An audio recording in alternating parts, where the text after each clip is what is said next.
that these four questions,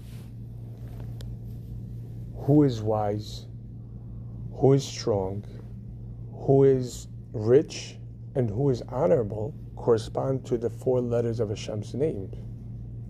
Wisdom is characterized by the letter Yud, the seminal point. Bittul. Strength, on the other hand, strong is the Hay. It's the Bina. Wealth is all about hashpa'ah, about influence. That's the Vav. And honorable, as we're going to see, corresponds to the Hay, to the last Hay of Hashem's name. And so, when speaking about wisdom, who is wise, the Tana teaches us that we're not talking about someone who acquired wisdom, but someone who's essentially wise. And what is the necessary trait for that? Bittul. Self-alignment.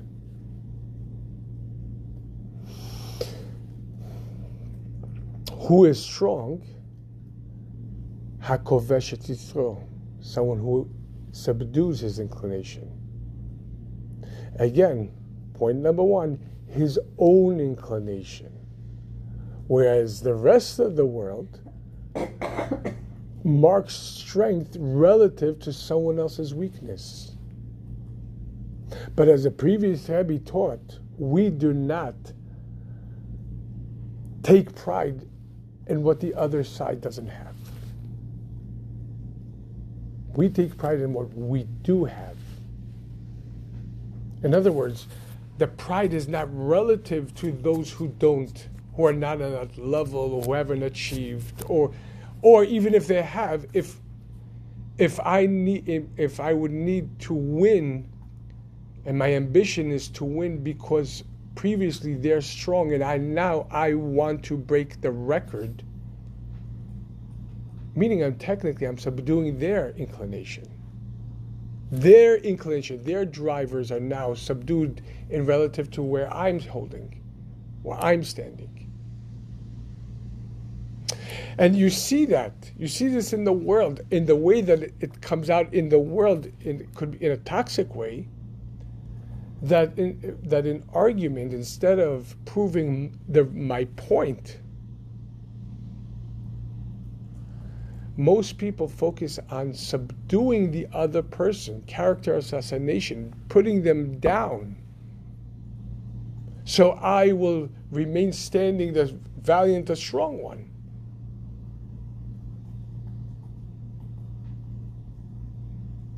But I haven't proven anything. Because what will happen if somebody else comes along and they were stronger than me and they'll push me down? So it's all in relative position to where I'm standing, who's standing next to me.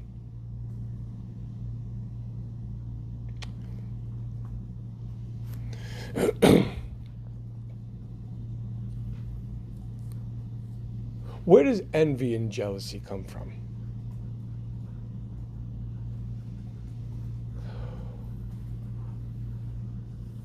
Where does it come from?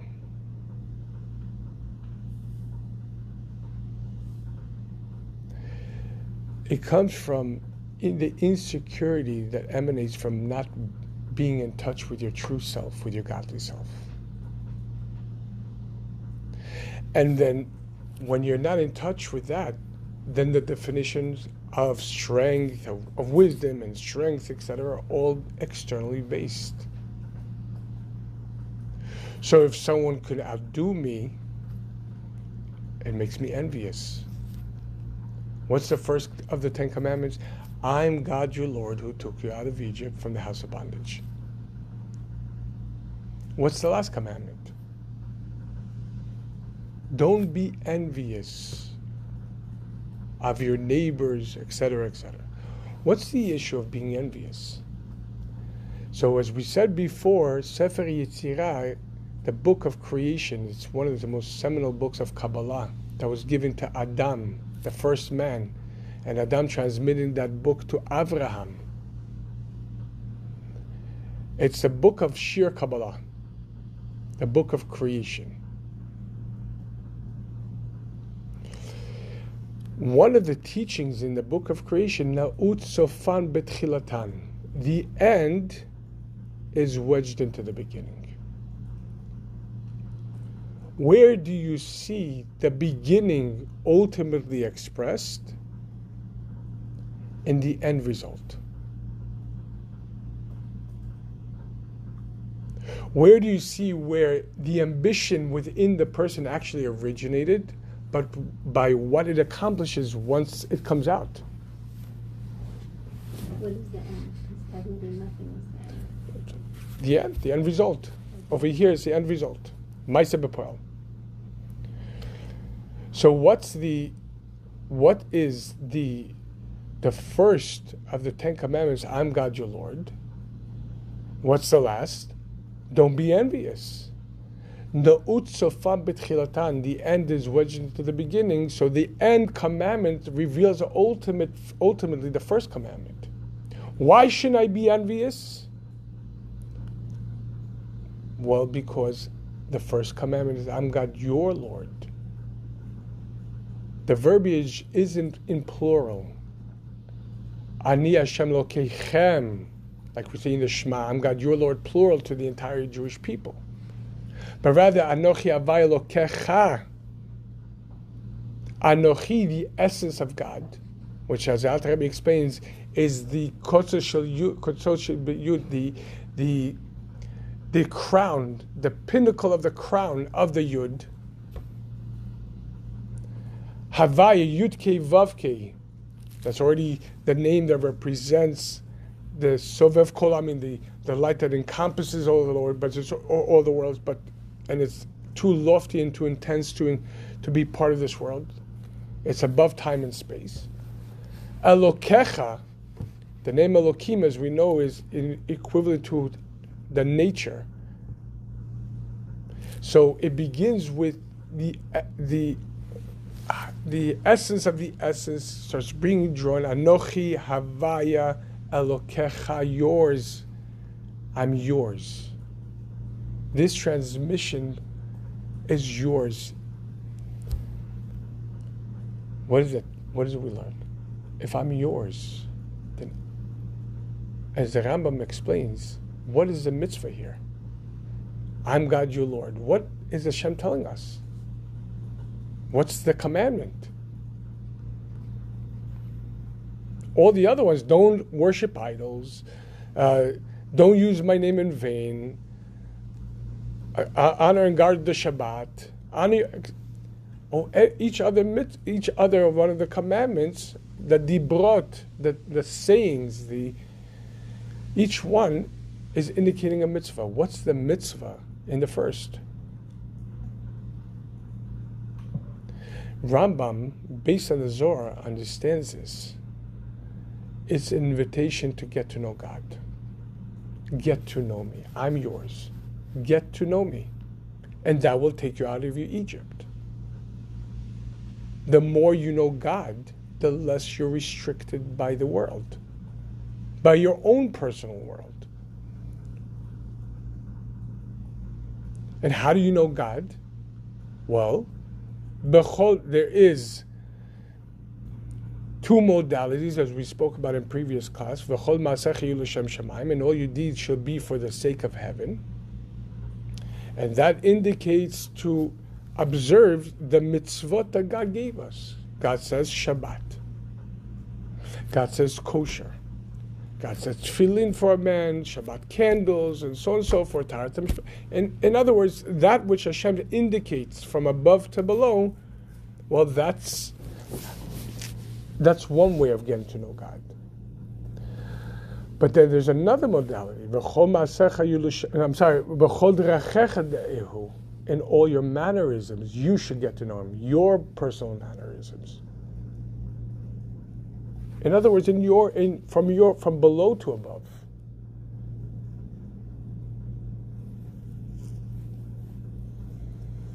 from the frame, as Yov says, and from my flesh I shall behold God. In other words, from my own Dalit Amot, from my world, from so on and so forth, from myself, I need to get to know God. There's what God makes himself revealed, and there's a part of God that I need to discover within the world that I'm living in. Whether it's a career choice, and so on and so forth. Like, those are things that God doesn't say in the Torah. You must be a doctor, you must be a lawyer, you must be a rabbi, you must, no. That's up to you. That's where your uniqueness comes out in your relationship with God. But whatever resources Hashem gave you, it's in order to discover Him. Whatever traits Hashem gave you, it's in order to discover Him. Whatever strengths or the opposite is there to discover Him, in order to bring this relationship into your personal life. Otherwise, if it's all from above, Tefillin and Shabbos, yeah, it's very holy of holies.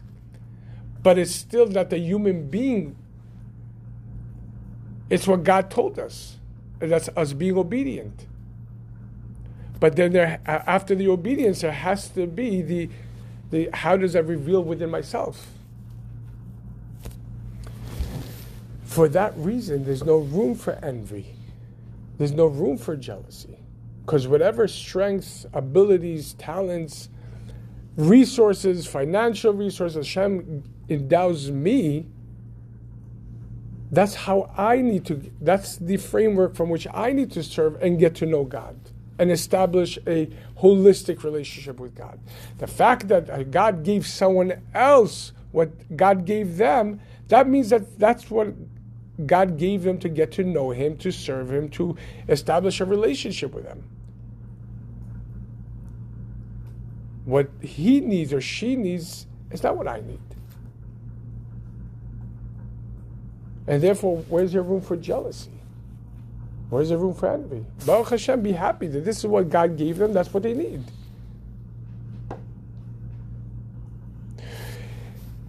My connection to God is not in proximity to others. It's not in where am I holding regarding other people, but rather who's the real I, and what does God need from me? You know the famous story.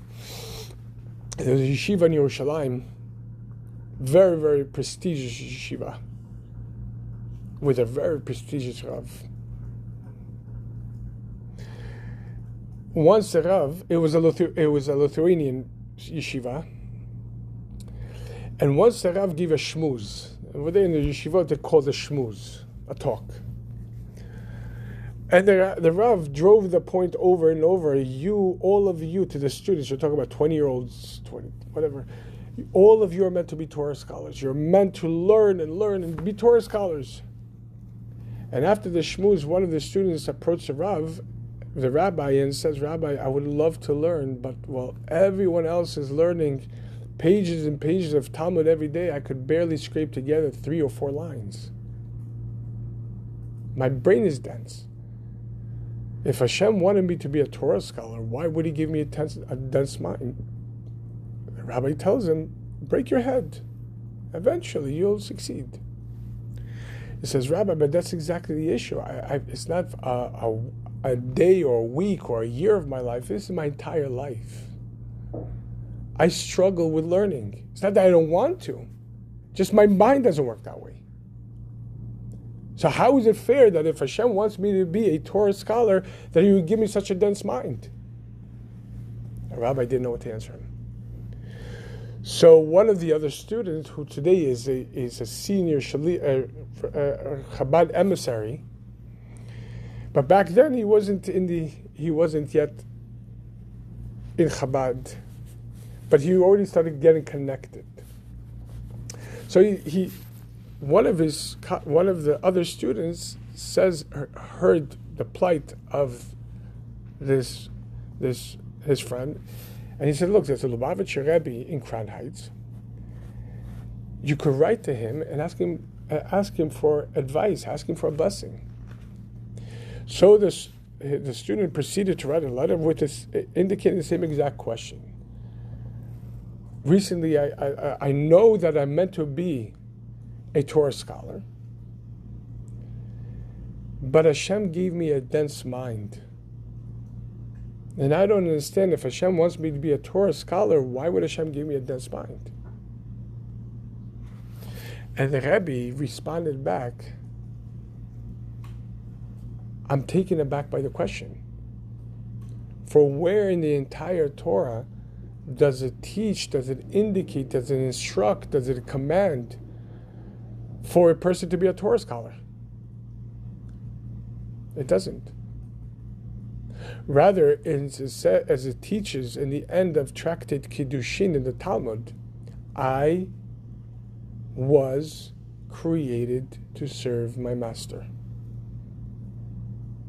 It doesn't say I was created to be a Torah scholar, the Rebbe says. I was created to serve.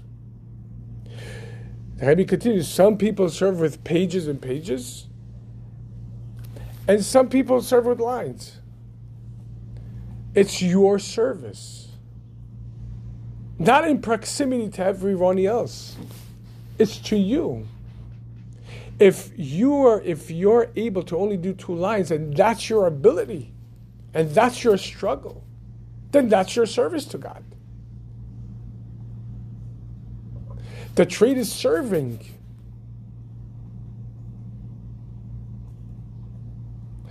As there's the expression, the process is the result. The process is a product. If I exert and I find believe, one of our Hasidic masters explains, if I exert and I'll find believe, what am I going to find that after exertion? I'll find that the exertion in itself is absolutely paramount. Not just in proximity not to accomplishing. The exertion in itself is paramount. So the Rebbe tells him, perhaps, and how do you know that Hashem doesn't derive much pleasure from your 2 lines, sometimes even more than someone's whole 3-4 pages?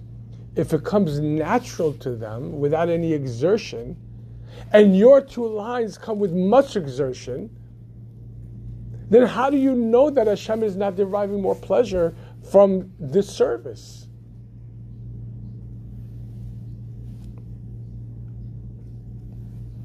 So again, over here, wisdom, who is wise, is not someone who acquires wisdom. That's an elder. The Gemara does say, what's an elder?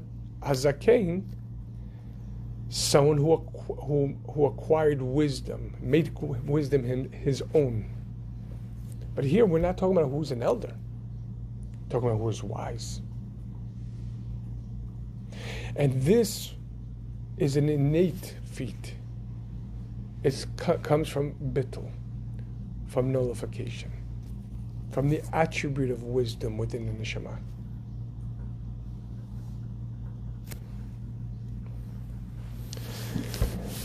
Again, who is strong, who is mighty, who is valiant, who is considered heroic? Hakovesh et Yisro. Someone who subdues his inclination, not someone else's. I don't have to outdo someone else for myself to be strong. I have to be myself to be strong.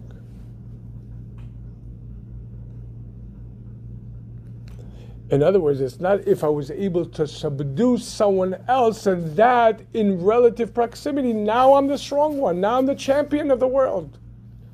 And what happens when someone comes and knocks you out? You know, in wrestling and in boxing and in sports, there's always like the top champion, he's a champion, he's the strongest. And then someone else comes along and outplays him or outbeat whatever it is, and now he's not, and he falls into obscurity over time. True strength is measured from within, not from outside, not from in proximity to someone else. Number two, hakovesh et yisro, again, subdues his inclination, not just a negative.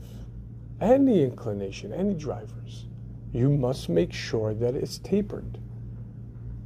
That it's not just an emotion running amok, an ambition that's running amok. Like a rabbi once told, when I first started, and I learned this Mishnah, the rabbi told me this. I came to him for a question, and he says, this you have to internalize. Hakovesh et Yisro means any inclination, even the inclination to do good. It doesn't say the Yetzer Hara, even the Yetzer Tov. You've got to make sure that this inclination is serving you, not that you're serving it. And again, that comes from within. Because there are people who want to do good in this world because of a lack within themselves. And if that's the only reason, so know. But that's not the ultimate from Pirkei Avot. That's not beyond the letter of the law. In other words, why do they want to make the world better? Why do they want to do this? And because inside they feel that they're empty. They're not in touch with themselves. And because of that, they're constantly looking outside. I want to do this, and I have to go do this, and I have to do this, and I have to do this. because inside, they're missing. They're not connected to themselves. Remember, when I first came here, I sat with a gentleman. At that point, he was close to 55, so he must be in his 70s now. But not too much have changed. This gentleman is a very successful person. He has practices, medical practices, all around New York. Maybe 40, 50 offices. It's amazing. A network he's created. But he's never home. And I asked, he has a beautiful home in Kings Point, and he has like Baruch Hashem to take. He's a 55. He's still at home. I'm estimating now he's almost 70 years old because I'm here 16 years old. So he must be over 70 at this point. Wow, it's crazy. Somebody who's 55 years old and came in after the 70s. Wow, that's how fast it goes. Wow. Yeah, but not too much has changed. He's never home. He doesn't. I asked him one time why. He says, "How do you think I pay for all of this? If I stop today, I don't know if I could maintain this." I said, "But why do you feel that you have to maintain all of this if you're not living your life?" He gets up on the dot every morning at 4 a.m. He exercises. Or he did back then. I'm not sure his schedule now because I haven't learned with him for about 10 years now. But he woke up at 4 a.m, works out. Then Then he goes into the city. And then he goes from this city. By the time he comes home, like 11 o'clock at nighttime. But I knew there was something underneath his hood. So in one of our conversations, he told me that he had a Middle Eastern father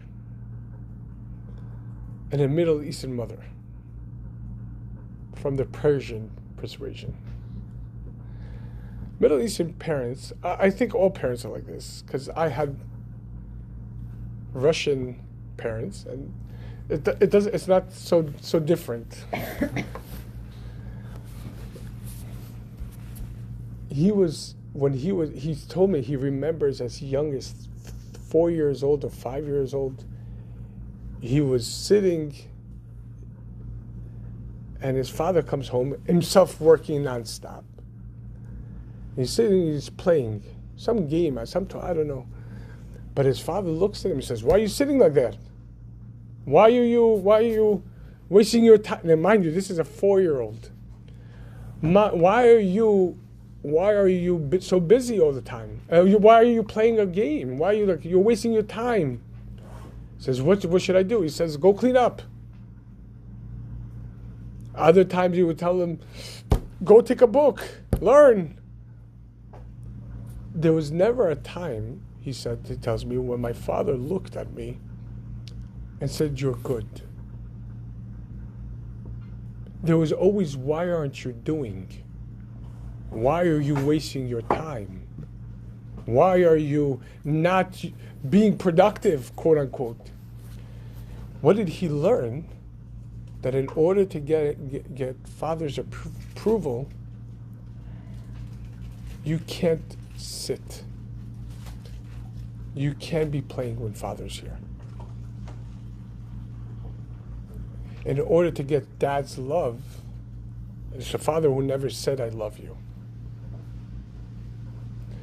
In order to get dad's love, I got to keep on showing him that I'm productive. This unfortunately became his perspective of life. He says he never learned after, he learned to never, there's no time for play. There's no time to relax. There's no time to be. You always got to be hustling and bustling. Sounds like a Russian child. This happened to be a Persian child. Oh. Well, today's not he's a 70-year-old who doesn't know how to be at home, who doesn't know what it is to relax, and he does the same thing with his kids. Wow. I proved to him, because when I first met with him, I proved to him that, his kids are all doctors, but he would be constantly going like that. "You are going to be about," like that, basically giving exactly what was given to him. So yeah, he has when I knew him, he had over 30 medical offices all around New York. In Queens, Manhattan, and Brooklyn. And he is not, he's at that point of 55, and I met him a few times over, I don't have a class with him anymore, but I've met him over, of course, he has not yet settled down. So you see that there are times when someone goes and wants he has so much ambition to do good in the world, but that ambition is derived from a place of a void, from emptiness. And that's why the Mishnah says, "Hakovesh et yitzro." He subdues his inclination, not his evil inclination. Any inclination he has to be tapered. It has to be aligned with intellect, not just an emotional drive to prove something. And again, that intellect must be subservient to the neshama, to the godly soul.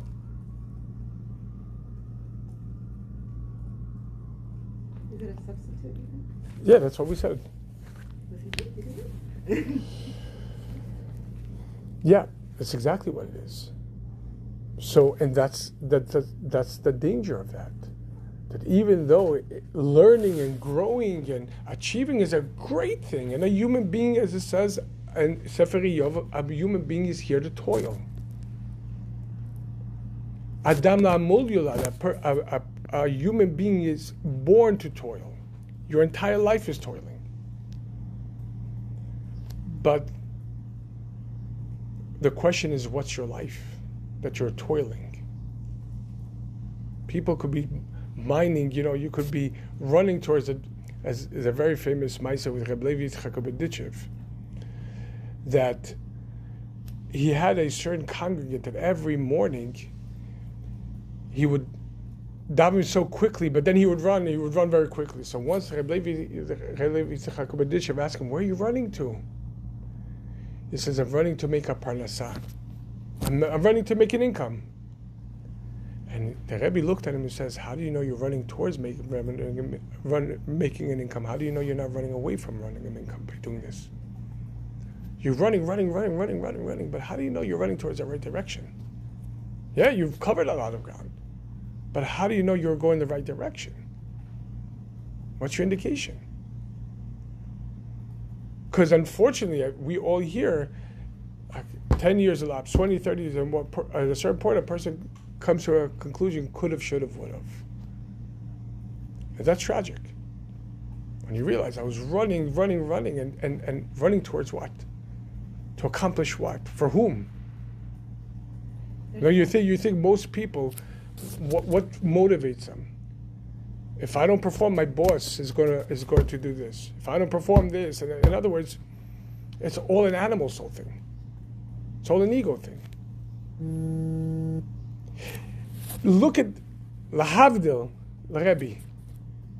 At 70 years old, he was asked, "Are you planning to retire?" Ever seen videos of Rebbe in 1972? Have you seen the Farbrengens when the Rebbe's like jumping up and down? In 1972, the Rebbe turned 70. He was asked, "Are you planning to retire?" He said, "Retire? A human being is created to toil. Every moment for the Rebbe is accounted for. But not to prove himself, to prove Hashem, to prove the beauty of the world that Hashem creates, to prove the magnificence of each soul. It wasn't running away from,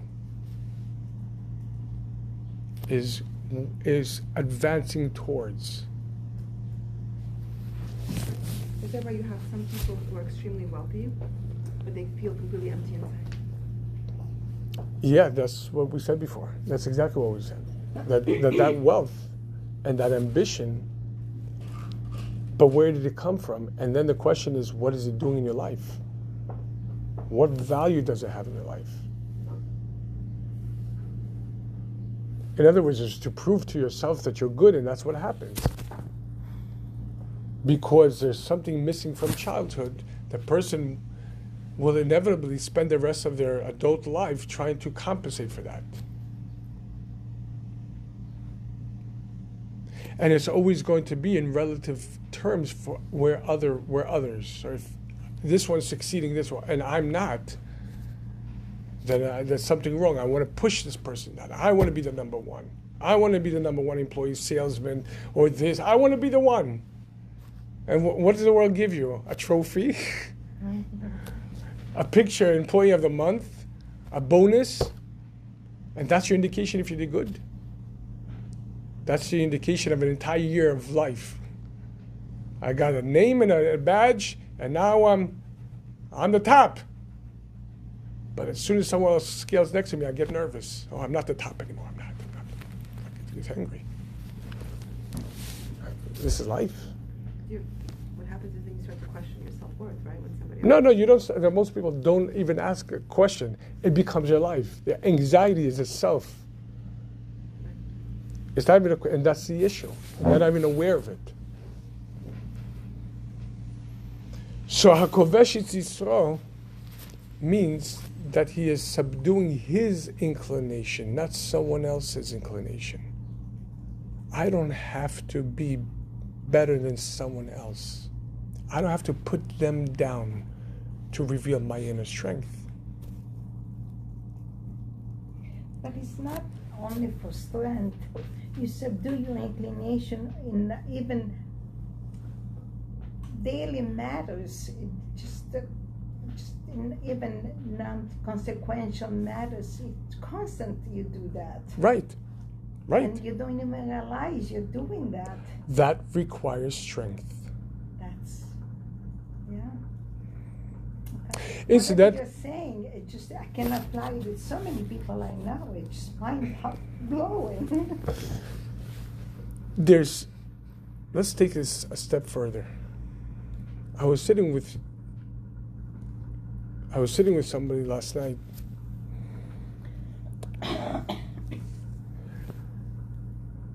And this person tells me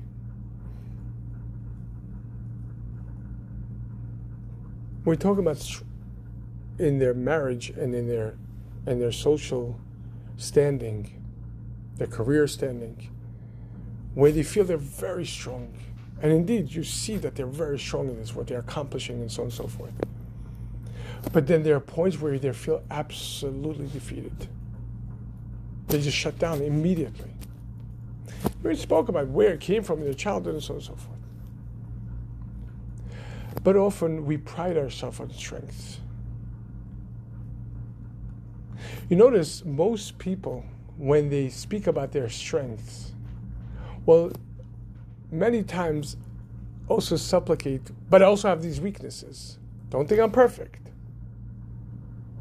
Don't think I also have these weaknesses. Immediately, as soon as you speak about your strength, a person feels compelled, I have to also divulge my weaknesses. Why? Because in deep inside, the person's not sure of these strengths either. They don't feel like, we're going to speak about it, it's imposter syndrome. Like, yeah, I'm good, but not that good. But we started speaking about this point and said, what about weaknesses? What about your weaknesses? Says, what about them? It's very simple. Unfortunately, society has taught us to look at weaknesses as essential flaws to either hide away from, suppress, beat ourselves up over,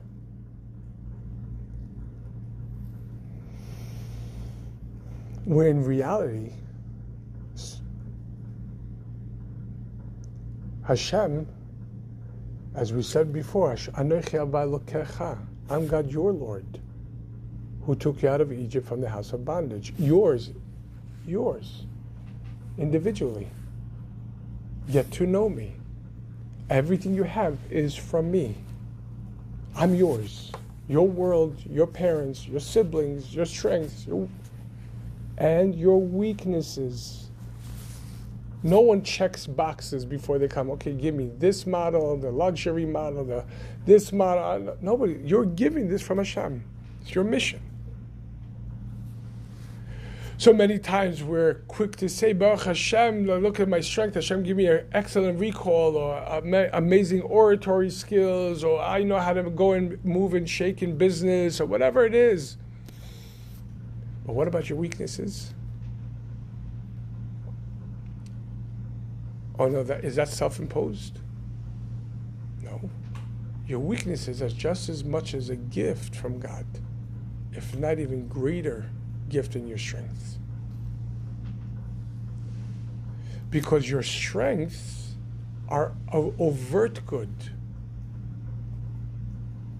Your weaknesses are sublime good. In other words, they come from a higher place. Inasmuch as gvura, tzimtzum, contraction, emanates from an exponentially higher place than chesed, than kindness.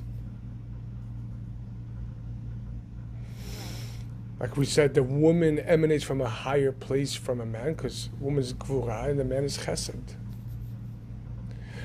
Why would this be sublime good? Because there's good that we recognize as being good, and there's good that is way beyond understanding,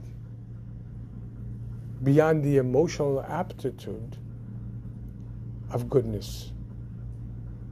But it's from Hashem, there has to be good. So how could a weakness be good? Because instead of fighting yourself over it, instead of beating yourself over it, instead of trying to cover up, realize that while your strength should be Baruch Hashem celebrated as gifts from Hashem, so should your weaknesses be celebrated because they're a gift from Hashem. Because those weaknesses, these character flaws, are an invitation for true self-discovery. When a person learns to perceive their weakness as an invitation for growth,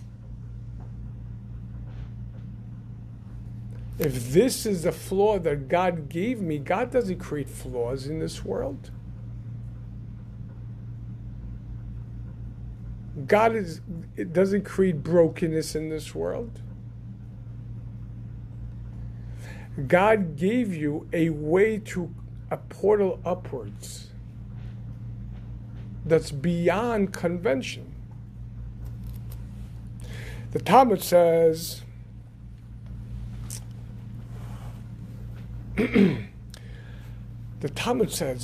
someone who comes to purify, Habala Taher, someone who comes to purify. In other words, someone has an ambition to bring purity and holiness to us any given situation at any given time, gets divine assistance. But someone who comes to do the opposite of purity, he wants to contaminate. Potchim lo. They open up for him. What do they open up? The ground. We're not going to help you fall. You want to mess up? We're not going to help you. Well, as our Talmudic sages teach, in the direction where a person wants to walk, they lead him. They give you. You have an ability. You want to walk there? Go ahead. Someone who comes to bring holiness and purity and so on gets divine assistance. But someone who wants to do the opposite, to sin, to this, Hashem says, you want to fall? We're not going to stop you. We'll open up for you. You want to fall to the ground? Go ahead. A Chassidus asks a question. The inner dimension of Hashem's wisdom comes to shed light on this. What kind of a parent, when he sees that their child wants to fall and mess up, will open up a snare and says, you want to fall into it? Go ahead. Avinu Malkeinu, you're a father. Hashem loves us infinitely. What kind of an infinite loving God would allow his child to fall? Yeah, you're a free choice and everything, but if you know you're going to mess up, why would you allow him? Chassidus says, Potchim lo. They open up. When a person has the ambition to mess up, Hashem opens up, not the ground. Hashem opens up a portal to climb exponentially higher. That this particular toxicity, this fragmentation, this quote-unquote brokenness, this weakness, this flaw, is your portal to climb exponentially higher.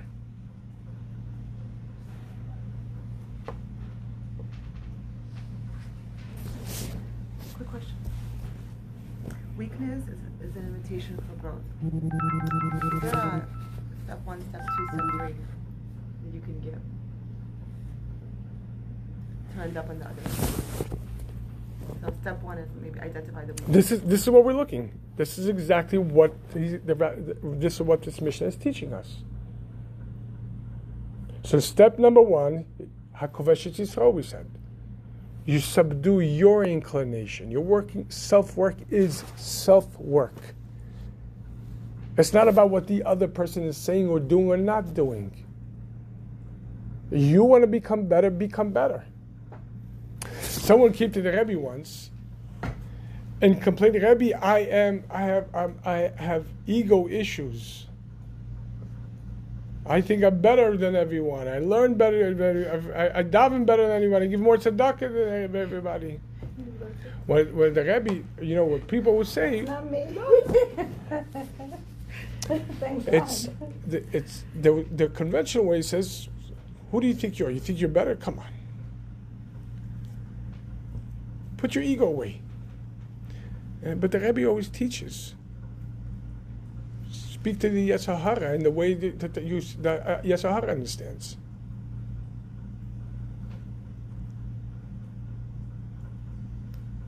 Parenthetically, Reb Mendel had a teacher, a mashpia himself. Was a very famous chassid as well.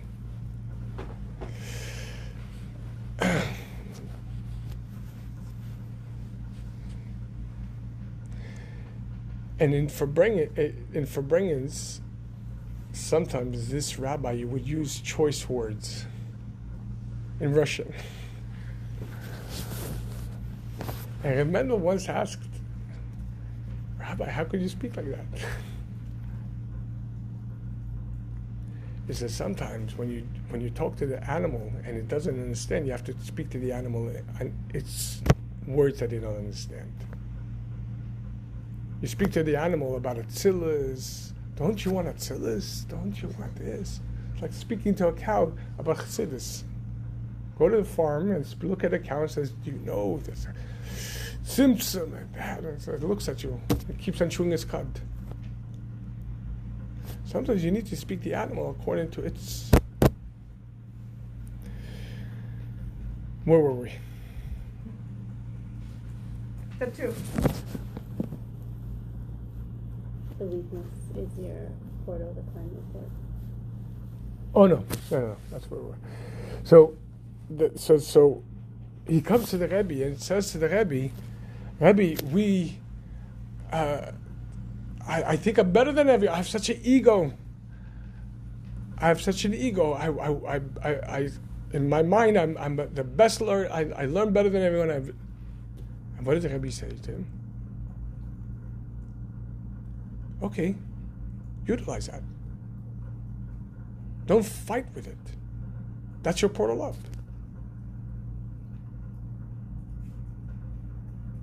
You want to be the best learner? Fine. Go ahead. Who's stopping you?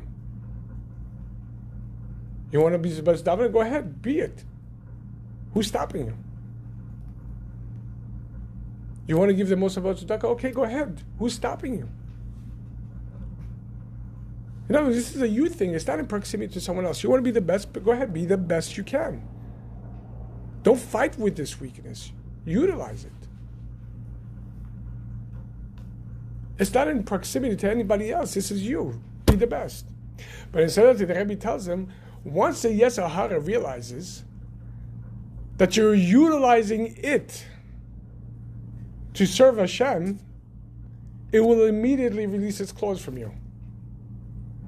Because it's there to try to sway you to be away from it, from your service, from who you are. When the Yetzer Hara realizes that you're actually utilizing him to serve God, he will immediately stop and says, no, it's not the direction I wanted this to go. But it's step number one, it's Yitzro, his inclination, not anyone else. We don't pride ourselves based on what someone else is not. You pride yourself on who you, not who someone else is not. Because we are the champion and they're the losers. They have to be losers in order for you to be a champion. Then you're not a champion. Not essentially. Maybe you're holding a title right now, but eventually you get slower, and so and so, and somebody else faster, more agile, more strong will come along and they'll take this reign.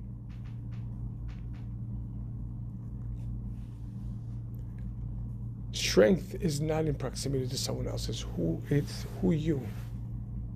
Step number two,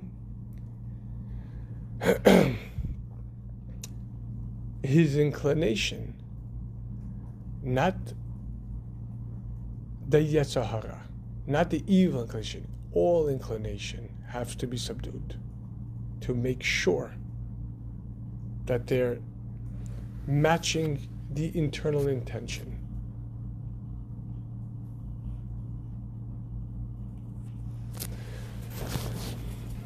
Because we see later on the Mishnah teaches us that pursuing honor, pursuing and this will eventually remove a person from their life. What do you mean? Someone whose entire life is pursuing his desires or his honor or money, whatever it is, in itself takes a person from life. They're no longer living their life. They want honor, so they're always like trying to get somebody else. It's about, why is he not paying attention to me? It's all external. So it's your inclination. It's an inclination, not just a Yetzer Tov, Yetzer Hara. It's all inclination. Make sure that the ambition, that the trait, the emotion is emanating from the point of truth of who you are. And number 3, it doesn't say to conquer. It doesn't say conquer your inclination, but rather subdue it. As we said before, utilize it. You don't have to destroy this. So after you realize it, you can use it. Right. Because if this is what Hashem gave you, it means you could serve Him with it.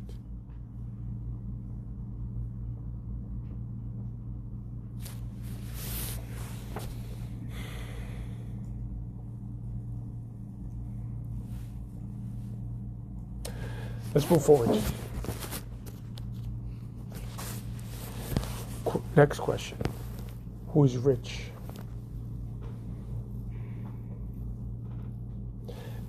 And the answer is, Hasamech ezeu asher hasamech bechalko.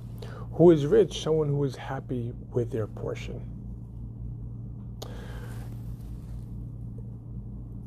From the world's perspective, if you ask most people, what's rich? What do you consider as true wealth? Somebody will say a person who, Baruch Hashem, was able to buy a home. Or someone who has 2 cars in a home and they're able to take trips to, to Punta Cana, whatever that place is, once or twice a year. Now that's class. That's upper class. Like we even define it upper class, middle class, lower class. The previous Rebbe writes in a talk that he was shocked when he first came here to America, where there's such a broken description. How much is so and so worth? Worth $1 million, $10 million. In other words, there's a price tag to the person. There's a monetary value that you attach to the person. He's worth $10 million. The Pirkei says, I never heard such obscenity. You ask most people, what is wealth? What is true riches? So I have a car, 2 cars, I'm able to do this. Fine.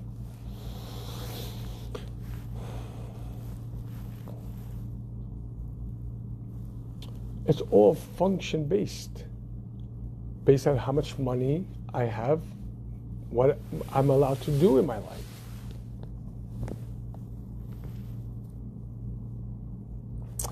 But once again, the issue with this is external-based. This is based on external variables that fluctuate. According to the stock market, yeah. According to how much you made today or lost today.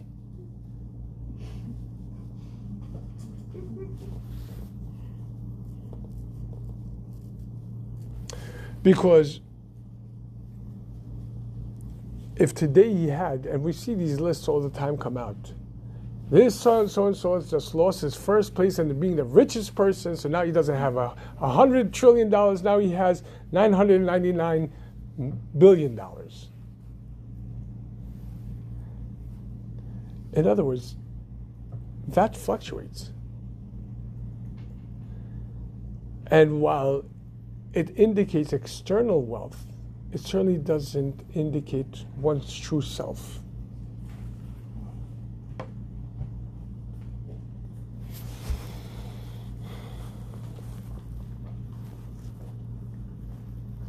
That's why Ben Zoma is teaching us who is truly wealthy is only someone who's happy with their portion. He's teaching us what true wealth looks like.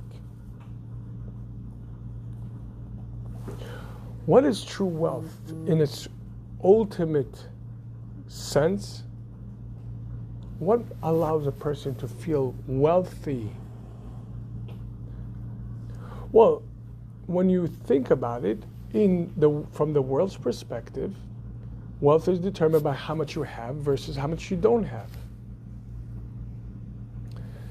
If we view this from an inner lens, when a person comes to realize that I have everything that I need, you know why? Again, the first of the 10 Commandments. Right. I'm God, your Lord, who took you out of Egypt. In other words, I'm yours. Everything that you have in your life is for me. Everything that you need to live your life and achieve the top of the top, the best of the best, I gave you. I'm giving you. Oh, this so-and-so, I gave this and that. That's because that's what they need.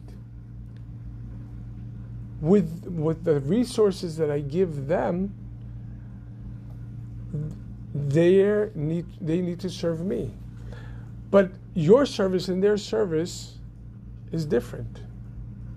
And for your service, I'm giving you the resources that you need.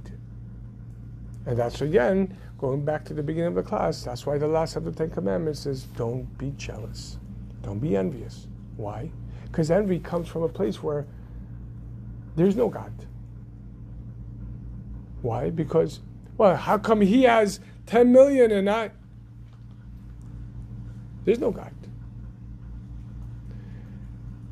The first of the 10 Commandments, I'm God your Lord, means everything is I'm giving you. I'm giving you to have a holistic relationship with me.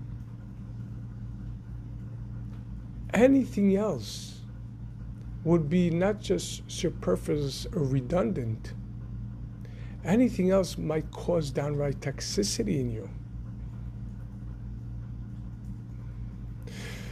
The Rebbe explained once in a talk, in a very, very famous talk, Purim 1956.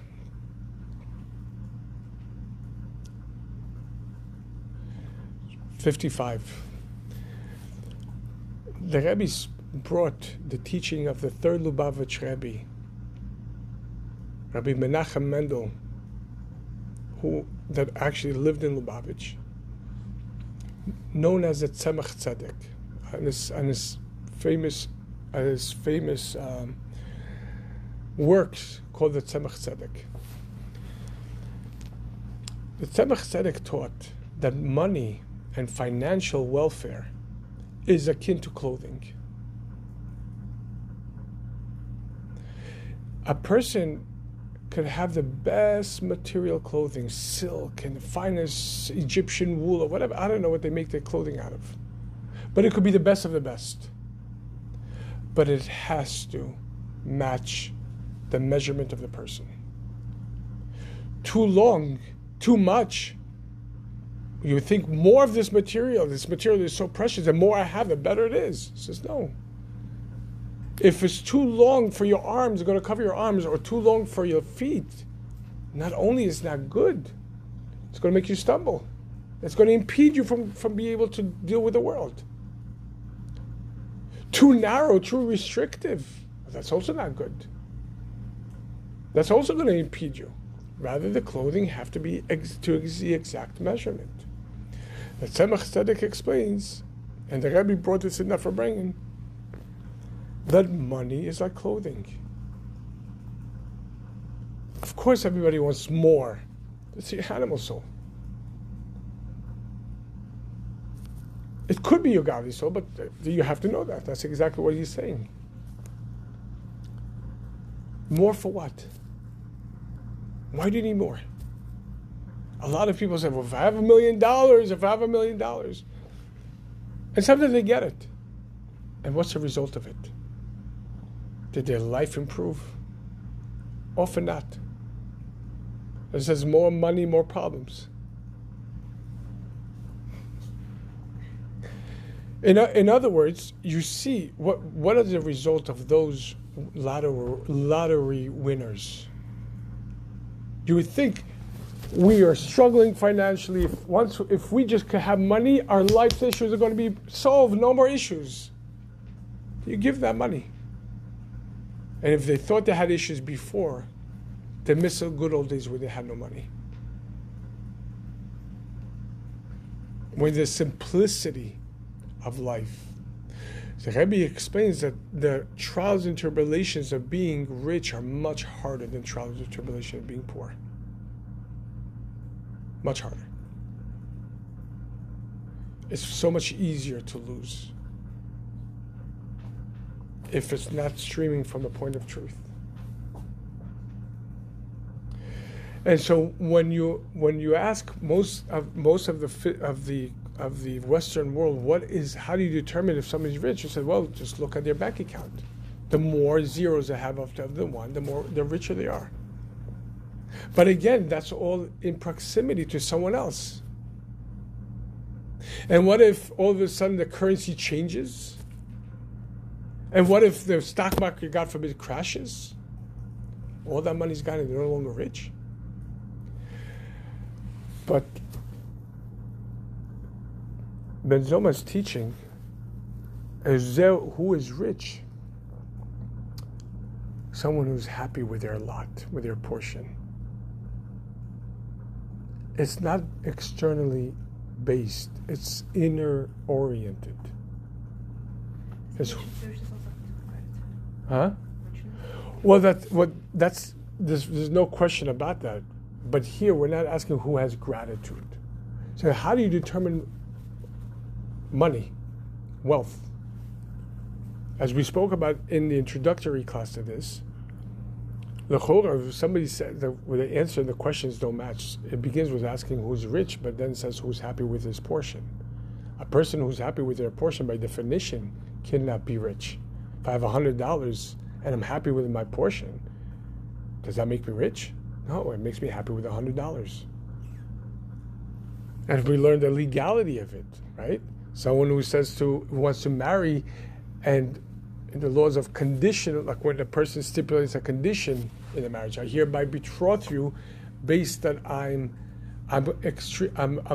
very wealthy, and he has not even a cent to his name,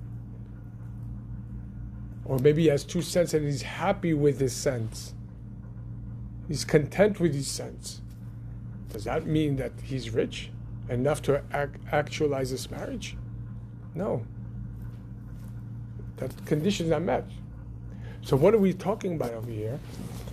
We're talking about an internal frame of perception. Wealth is based on knowing that whatever you have in your life is from Hashem.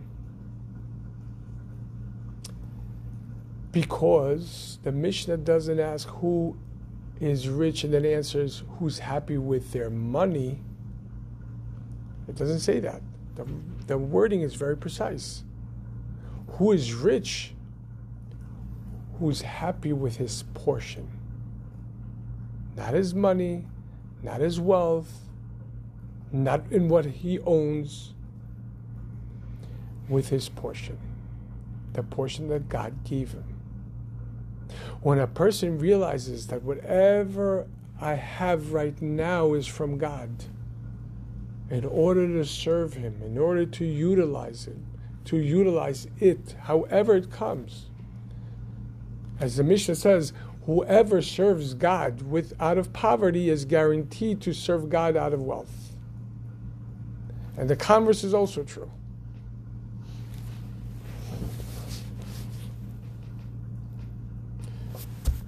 The focus is serving God. Wealth is a resource that God gives. But wealth is not just in dollars. Wealth is the people that God gives you around you. It's situation where God puts you. Which situation does He put you? It's strengths, and as we learned before, also weaknesses. All of it is your portion. And when you realize, Baruch Hashem, look at how much I have in my life. Why? The animal soul will never look at it that way. No matter what I have, it's never going to be enough. Because that's human nature. Someone who has 100, by definition, wants 200. Someone who has 200, by definition, is going to want 400. Why does he already jump when he has from 100, jump to 400? Still in proximity. Before he wanted 100, now he got 100. Now he has 100, realizes 100 is not enough. So I want 2. If only I could have 200. Then you get 200. Oh no, that's not enough anymore. Now I need 4.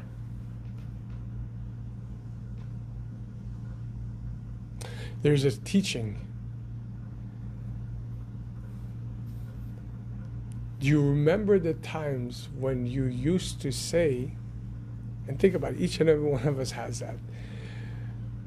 It goes, if you remember the times where you used to want everything that you have today, I can't wait, one day I'm going to have this, and one day I'm going to have this, and then one day you have it. And then what? Now you want more. And you don't even appreciate what you have anymore. Because it's not going to be enough. So this now to me looks like the opposite of wealth. I was sitting with somebody 2 days ago. The guy lives in a mansion. I kid you not, I have such a beautiful mansion. He bought this mansion 15 years ago.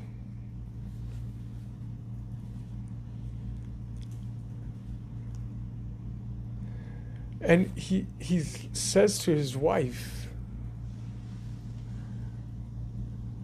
you know, we haven't redone the kitchen, we haven't redone the pool, we haven't redone this. And he's blaming her. You make me feel like I live like a pauper.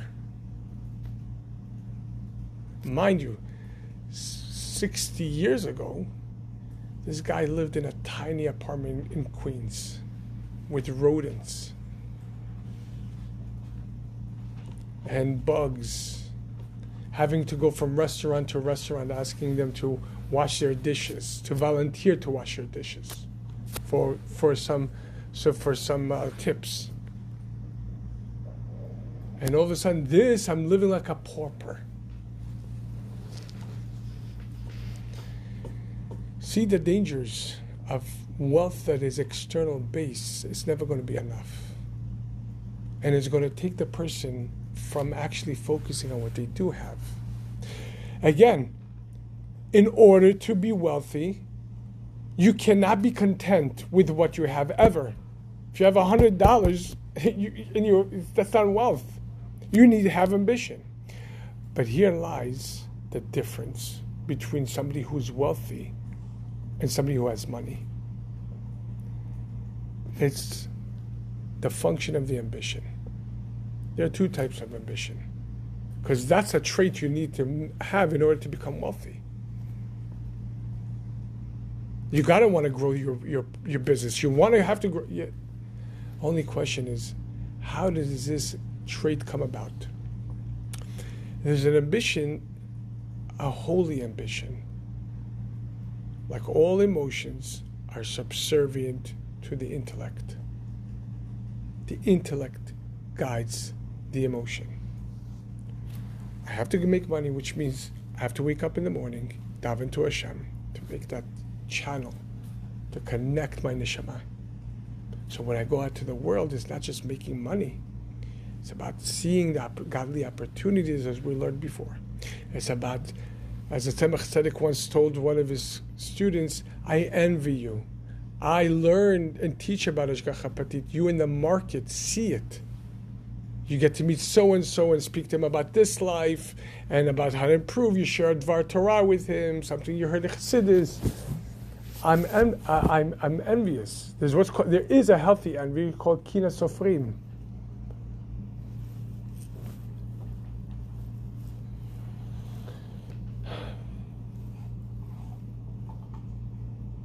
So there's an ambition that one controls. I have to go to work, but it's not that I'm making money.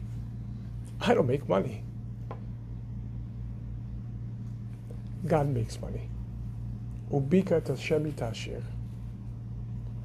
Hashem's blessing makes one rich. You can work on a deal all you want. And if Hashem doesn't want it, it's not going to happen. Recognizing that all success emanates from Hashem means that first and foremost, you need to serve Hashem. If you want that blessing, it's not about your handiwork.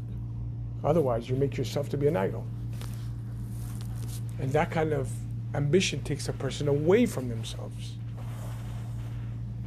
And you'll see it, as we said in the beginning of the class, the primal thought is revealed in the final action.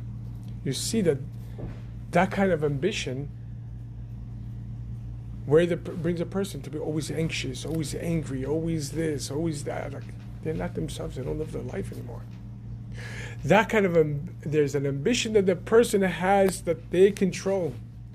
If it's Hashem's blessing that makes one rich, and yes, Hashem will bless you in everything that you will do. Hashem wants me to make a vessel down here. He doesn't want the vessel, the miracle just to flow.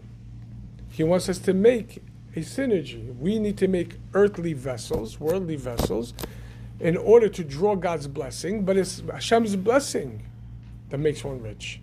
But it's not just in work, it's also character work, it's Yiddishkeit, Shabbat, Kashrut, and everything else.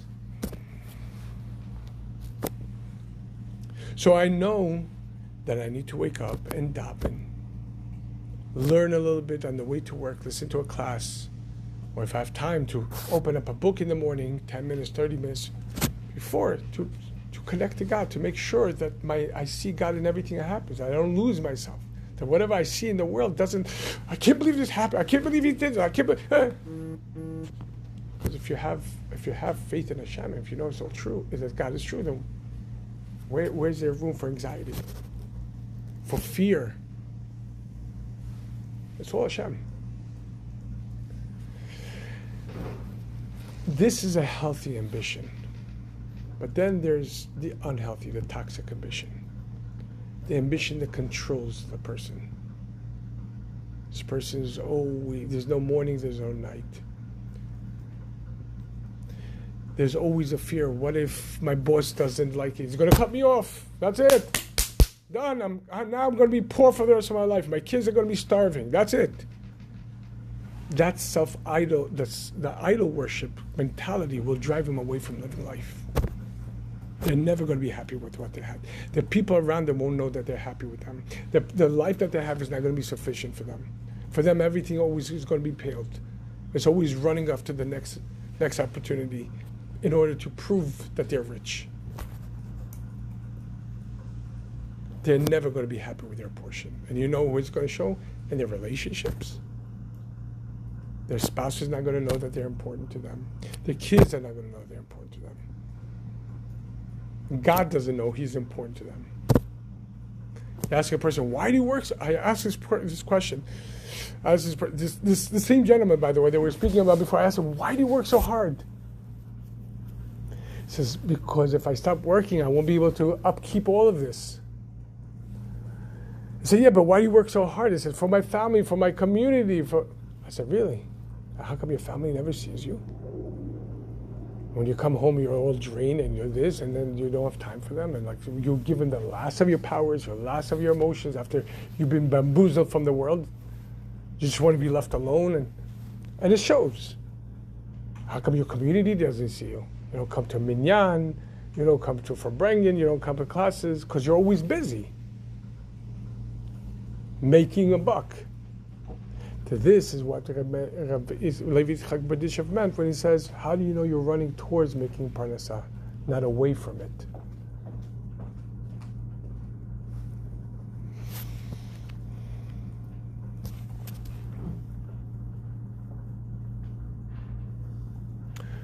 We know that the Rebbe Rashab taught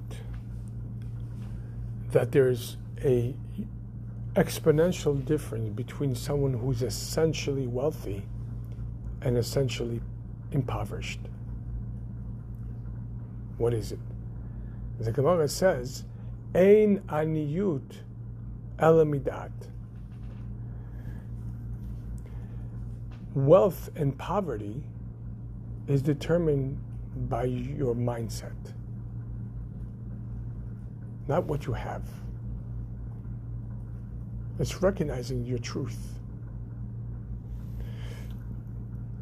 And to that extent, says the Rebbe Rashab, the fifth Lubavitch Rebbe, Rabbi Shalom Dov Ber, what's the difference between, the essential difference between someone who is essentially rich, wealthy, versus somebody who's essentially impoverished?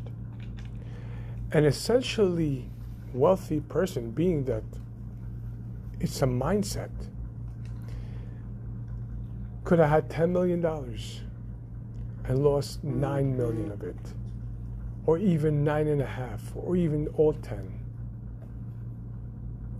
But nothing changed as far as their perspective of who they are. They're wealthy. They're just wealthy without $10 million.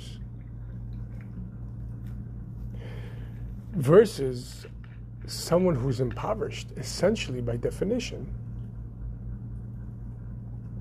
You could give him a $10 million. They're still a pauper with $10 million. And they'll lose it eventually. Because their point of self. And that's what happens with lottery winners. The lottery winners, they're not rich. They were just given a lot of money. But if you're not essentially rich, that money will take you away from yourself. It'll create every single type of impediment. Hence, we see that people who are given $10 million, you think all your problems are finished. They just began. The statistics show that they're usually depressed, suicidal, on drugs. The community doesn't like them, their family, because everybody expects, now you made it, we want all the money. And so nobody likes you anymore.